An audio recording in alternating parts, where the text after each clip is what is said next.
Que bom estar junto com você, estudando a Bíblia mais uma vez aqui no Revivados por Sua Palavra.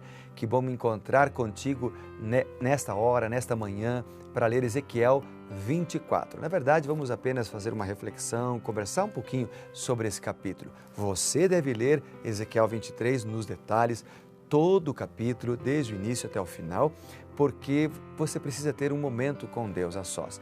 Mesmo quando a gente lê todo o capítulo aqui, no caso daqueles capítulos menores, isso não substitui a tua comunhão com Deus, porque é diferente.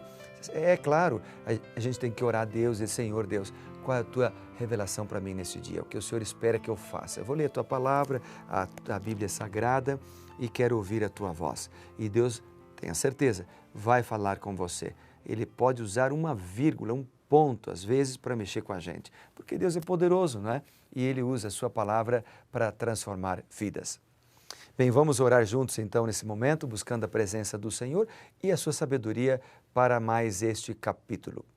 Querido Pai, nós te louvamos e te agradecemos porque o Senhor tem sido bom conosco. Dirige-nos com a tua sabedoria. Em teu nome oramos. Amém. Bem, então, por meio de uma parábola de uma panela que cozinha algo, é mostrado a irrevogável condenação de Jerusalém, aqui em Ezequiel 24.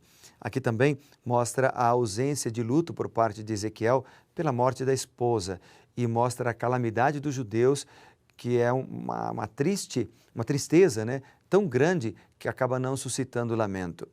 Então, vamos aí conversar um pouquinho sobre esta parábola de Ezequiel 24. Lembre-se que parábola é um processo usado para ilustrar com fatos da vida comum, verdades morais ou religiosas.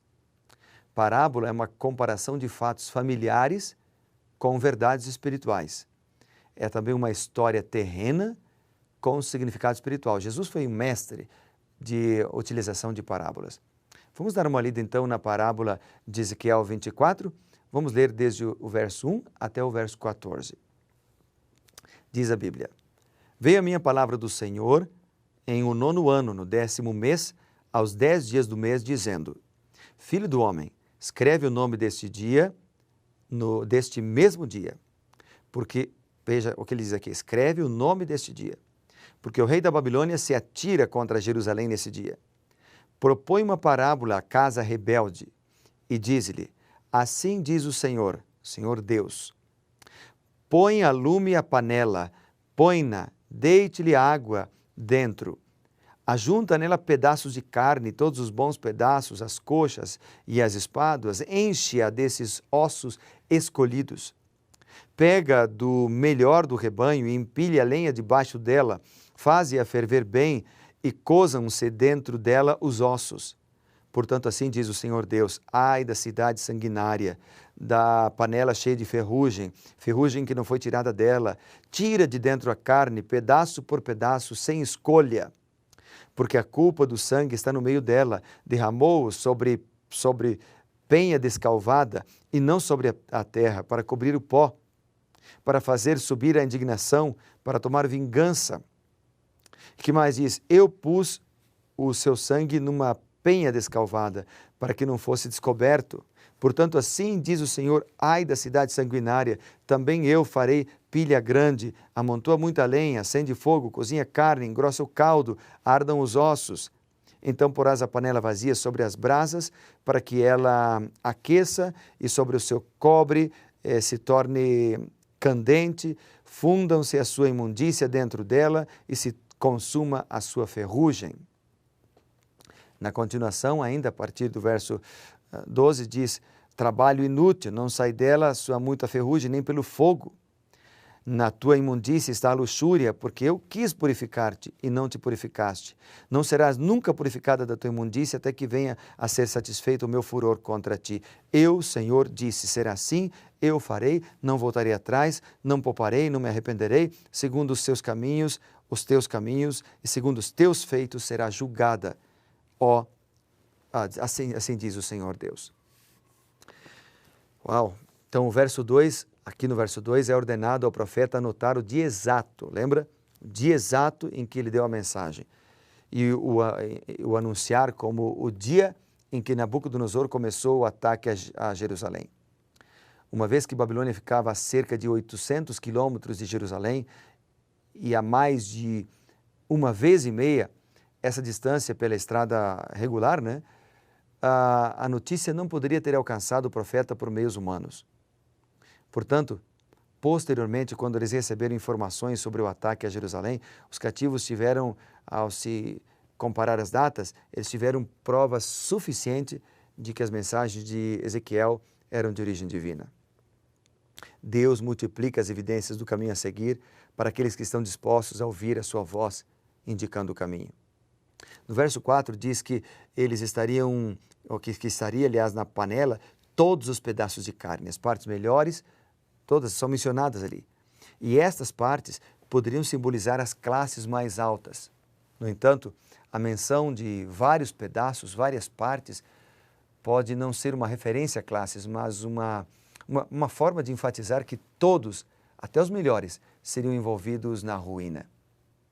Todos estão envolvidos no pecado e não querem se afastar dele, então todos receberão a condenação. Bem, aí vem o verso 13. O verso 13, ele diz, vou repetir com você o seguinte: na tua imundície está a luxúria, porque eu quis purificar-te, tu não te purificaste. Não serás nunca purificada da tua imundície, até que eu tenha satisfeito o meu furor contra ti. Eu quis purificar-te, diz o texto. Deus quer purificar a cada um de nós. Ele toma a iniciativa da salvação. E aí o verso diz, mas tu não quiseste. A escolha da perdição e também da salvação é nossa.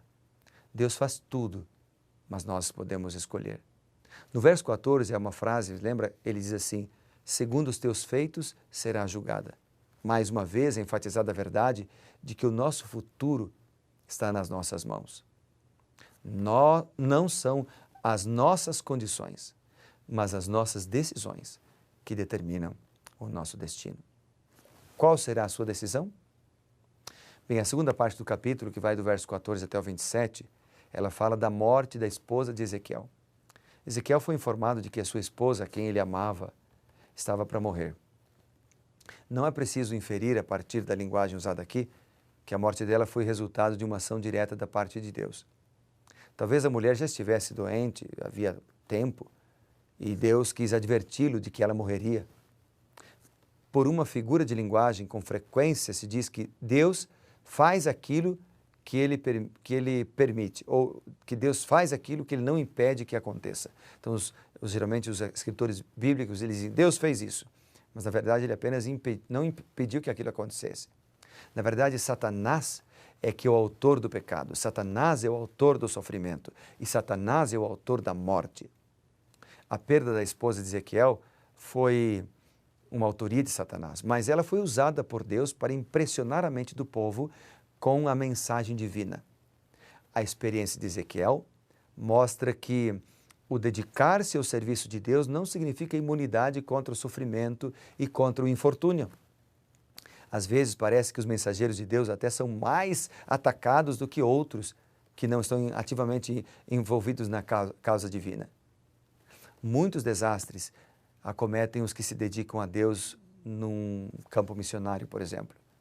Por vezes a morte repentina, às vezes a enfermidade sobrevém aos missionários. Essas calamidades não devem ser consideradas como golpes de Deus.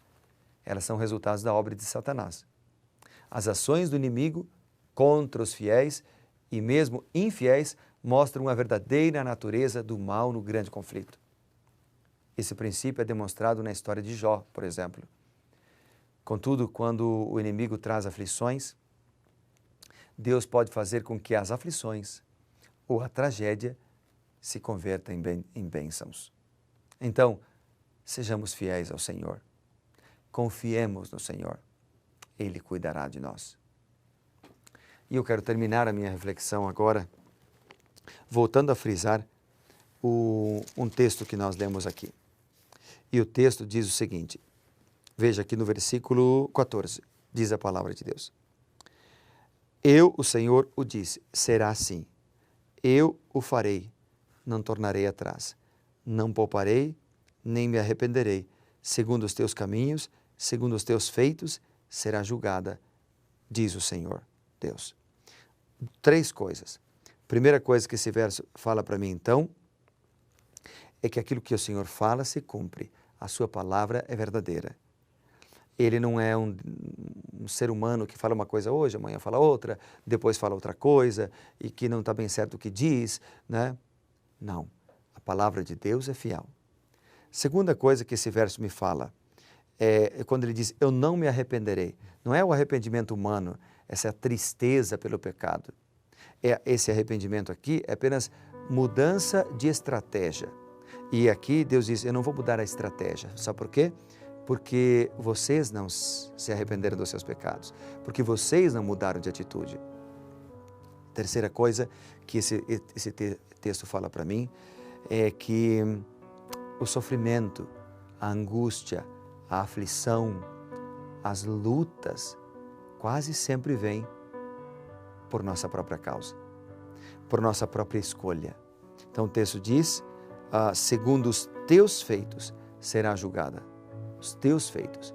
Eu me lembro de Apocalipse, capítulo 22, no versículo 14, quando Apocalipse diz o seguinte, Apocalipse, capítulo 22, lá no finalzinho da Bíblia, Apocalipse 22, verso 12, na verdade, diz assim, eis que venho sem demora, e comigo está o galardão que tenho para retribuir a cada um segundo as suas obras. Não somos salvos pelas obras, mas as obras revelam quem nós somos. Então, Deus pede que sejamos fiéis. Vamos orar por isso? Eu quero orar por você nessa hora, por esse motivo, para que Deus te ajude a ser fiel, para que Deus me ajude a sermos fiéis. Vamos orar. Querido Pai, em nome de nosso Senhor e Salvador Jesus Cristo, eu oro agora, pedindo que o Senhor nos ajude, a mim e a meus amigos que oram comigo agora, para sermos fiéis ao Senhor, para andarmos nos caminhos do Senhor, porque é em nome dele, o Senhor Jesus, que nós oramos. Amém. Que Deus te abençoe, amigo. Lembre-se, seja reavivado por sua palavra.